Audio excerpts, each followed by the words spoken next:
We spend way too much time on TikTok and IG Reels just doom scrolling and frying our attention spans. And the big K-pop companies see this and are adapting the way they operate because of it. So let's talk about the attention span problem in K-pop right now. The first point is, if a group is not trending and isn't like all over your For You page, they're flopping. You know, they're clearly not doing enough to be in everybody's mind 24/7, so they must be doing terribly. At least that's what people are saying online. And I guess that's what K-pop companies think, because they keep lining up these comebacks like one after another to the point where there's so much to keep up with for a multi-stan like me. Why are you having a comeback 3 times a year? If you're having that many comebacks a year, did you even leave? I blame you fans, because when the music comes out, a week later you're asking for more. And then you wonder why when more comes, it's bad. Like, there are so many groups who have had multiple comebacks, even though we're only halfway through the year. Like, we've got 80s releasing both Golden Hour Part 5 and Part 6, Islet releasing a Japanese song and an entire album, then collabing on Iconic by mistake. We've got Baby Monster releasing an album, then releasing a song like a couple of weeks after, which for some reason they decided they didn't want to delay the album and, you know, have the song separate. I don't understand why. And then we've got Rescene, who it seems like hasn't had a break since they debuted, but then again, it kind of seems like it's working. I don't know what's been going on in Korea, but lately Rescene has been blowing up like crazy. In a ranking of rookie idols, Rescene's members were all in the top 7, with only some of them being beaten by Wonhee and Kinho. Love Attack also hit #1 on Melon's Top 100, beating some really big songs like Suddenly by IOI, Red Red by Cortis, Lemonade by aespa, and It's Me by Islet. And seeing this kind of like blow up out of nowhere for a group who really came from nothing and like had nothing to start off with besides just raw talent is really wholesome to see. They dominated Korean charts. Their phones blew up from the amount of brand deals and collab requests they received. Even the BTS promoted them. And now, 2.5 years into their career, they finally got their first win. No big company privileges, just pure and genuine hard work. I remember when they topped the charts on Melon, they hopped on live basically instantly and were just crying their eyes out, just thanking the fans, and it was just a really wholesome moment. Anyways, I thought I'd just mention that because that's like big news right now. I don't know when this video is going to come out. I don't know if it's still going to be big news, but honestly, big up to Rescene. They've done amazingly. Furthermore, K-pop idols have to make themselves ever present and accessible to fans just to maintain the fans' attention. I'm talking about doing every single TikTok trend, talking about making a post in their private server, in their Discord, in their Weibo. Like, K-pop idols just have to be present in a way that was not even fathomable in the past 2 or 3 generations. Like, at this point, groups can't just stay relevant with their music. They have to be doing all of these different things just so they can stay in the forefront of people's minds. Because if they don't, then they're flopping, then they fell off, and all of these different words that people like to throw around. Think of a group like Kiki or Unchild. You know, they're the first ones that come to mind for me when I think about like groups that haven't had a comeback in a long time. I'm pretty sure Kiki's having one in August, but before they announced that they were having a comeback in August, people were flooding the comments with, how about we have a comeback? You know, when's the next comeback? When they literally had one of the biggest comebacks of the year with 404 and the whole Delulu pack. It's like if a group goes on like a hiatus or takes a break or something like that, they're not gonna have like as many TikToks flooding your For You page. They're not gonna be like everywhere you look. And that doesn't mean they're flopping, it's just they don't have anything to show right now. They're taking a break, so just let it be, you know? Obviously, like when big groups take breaks, like Twice has taken a huge break, which is well deserved, can I say. They went on like this huge ass world tour, dropping 2-3 albums a year. I mean, it's a well deserved break. But a group like Twice going on break, no one's gonna think they're flopping, because they're a big group. Everybody knows they're going on break. But a smaller group announcing that they would go on a break would reach a lot less people. So people wouldn't know that they're on a break and would think they're flopping. At least that's a little theory I cooked up. And the main issue I have is that with so many comebacks, they're kind of substituting quality for quantity. So instead of making one big, like really good album, they're making 2 albums which are okay-ish. You know, they've got like 2 or 3 good tracks on them, and they're gonna do fine. Like I saw this video ranking recent comebacks, and most of them are pretty poorly rated, and I'm gonna say I kind of agree with what the video is saying. So Lemon Tang got a 4 out of 4. It's fun and new. No, it's just shit. After Rude, I had high expectations, but this shit is genuinely so mid. Nice summer vibe though. Okay, I don't know about shit. Like, it's not bad. The song is okay. It's like the most safe song you could release during summer. You know, it's like you hear it and you know it's kind of like a summery kind of song, but it's nothing like adventurous or like out there in terms of the quality. Sing a Song by VA, 3 out of 10. That's pretty harsh, I would say. I think this song is more like a vibe kind of song. Like you're not supposed to sit down and actually like think about the lyrics. It's just like a vibe, you know? Like the instrumental goes insane. Like the actual music goes insane. I think I'm probably gonna give it like a 7 out of 10. I actually enjoy this song, so this is probably the only one I disagree with. So Sugar Honey Iced Tea by Baby Monster, 2 out of 10. Interesting. It just gets worse. These are some of the worst lyrics I've ever heard. They're so corny. I like Tune, but what the fuck is this shit? They should have kept this BS unreleased, to be honest. Yeah, like they prioritized this song as its own like title, like as its own single. Like they released Tune and then they released this like a month later for some reason.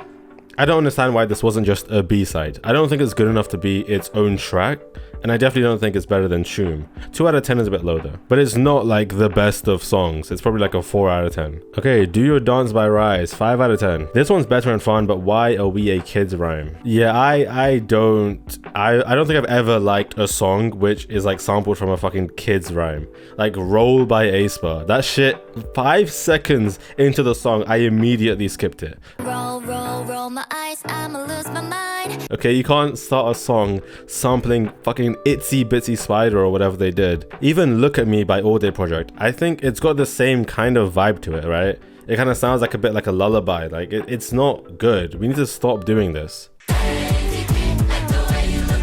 As for Do Your Dance, I think it's a pretty good song. I do like it. And the only bad part of the song is the whole, you know, touch your head, hips, shoulder. That's stupid, okay? Literally everything else is amazing for the song though. It's actually a really nice song. It's just that one nursery rhyme bit I can't get over. Bad by 80s, 6 out of 10. Really? This is low-key trash for my goats, but I like it. The lyrics are high-key dumb as fuck.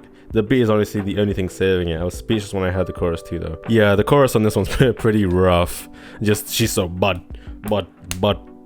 just that, like, just over and over again. I mean, come on. 80s can do so much better than that. They had Adrenaline, they had NASA, they had Choose in their last album, and they go from that to this. I mean, Mamacita's a way better song on the album, I'm gonna say that, but Bad is not good at all. I think it's pretty mundane, it's pretty boring. I'll give it like a 3 or something.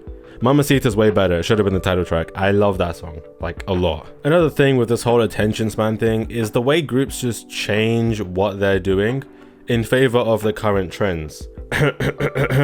Hype groups. And I feel like most songs that have come out recently just feel like the same stuff. They just feel like reworked versions of each other. Like it's like they're copying each other's homework and then changing certain things, like really small things. It's so bad that some of the recent hype girl group stuff can be played like on top of each other, and like the choreos still make sense because the songs are basically the same thing.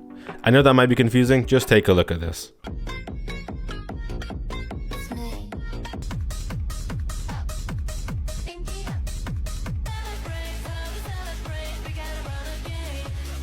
Hopefully that didn't get copyrighted, but the video basically swaps all of the songs from the Hype Girl group. So It's Me, Celebrate, and Pinky Up.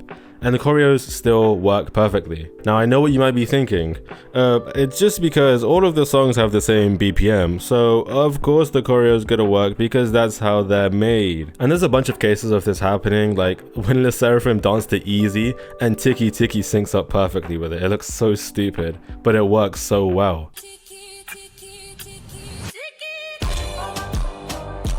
But the thing with these songs is that they're all the same genre. They were all released at similar times by the same agency. So it seems like less of a coincidence the further you look into it. And I think that's why back in like early spring, when all those songs were coming out, it was a huge breath of fresh air. Songs like Catch Catch, Rude, 404, they all had this unique sound to them just because they weren't following the mainstream sound that was going around. They were just doing their own things. And it sounded amazing. So those songs went like triple platinum at the time and definitely got the recognition that they deserved. Okay, the next thing we've got is shorter songs and how, you know, albums are getting shorter, they've got less songs on them, how actual title tracks are getting shorter, all that kind of stuff. I have already talked about this, so I'm just going to go over it a little bit quicker than I normally would. So let's take a look at an example. Desire Unleashed, one of my favorite albums from last year. If you remove the English version of Bad Desire and the Korean version of Loose and only leave the actual songs that were on the album, it's only a total of 15 minutes and 5 seconds. Like, for a full album to be 15 minutes long